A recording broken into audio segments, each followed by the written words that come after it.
Narito na ang mga balita mula sa GMA Integrated News.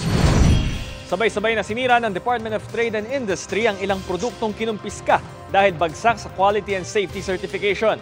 Kabilang dyan ang mga helmet, vape at sanitary ware gaya ng mga toilet bowl na hindi umano dumaan sa proseso ng paglalagay ng Philippine Standard Quality at Import Commodity Clearance stickers. Ang mga yan, tanda na dumaan sa pagsusuri at dekalidad ang produkto. Ang ibang nakumpiskang helmet may PS mark nga pero peke naman. Tinatayang nasa 1.8 million pesos ang halaga ng mga sinirang produkto. Nagkilos protesta ang ilang residente ng Navotas laban sa reclamation sa Manila Bay. Apektado raw kasi ng reclamation ng kabuhayan ng kanilang mga mangingisda.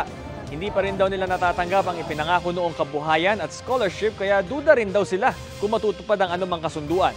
Kung hindi rin daw ititigil ang reclamation, sana bigyan na lang sila ng espasyo sa dagat para patuloy sila makapangisda. Samantala, may mga nakatanggap daw ng order of self-demolition mula sa Agriculture Office ng lokal na pamahalaan. Pero sabi ng Navotas Police, wala itong kinalaman sa reclamation. Nakaambang ipasara ang mga tourist destination sa El Nido, Palawan. Yan ay kung hindi malilinis ang coliform bacteria sa lugar sa loob ng 6 na buwan. Ayon sa DENR Palawan, naglabas ang marching order ang 4 na government agencies na dapat maayos at malinis ang mga tourist destination. Kabilang din sa mga isyu ang kakulangan ng tubig at sanitary facilities at ang hindi tamang solid waste management.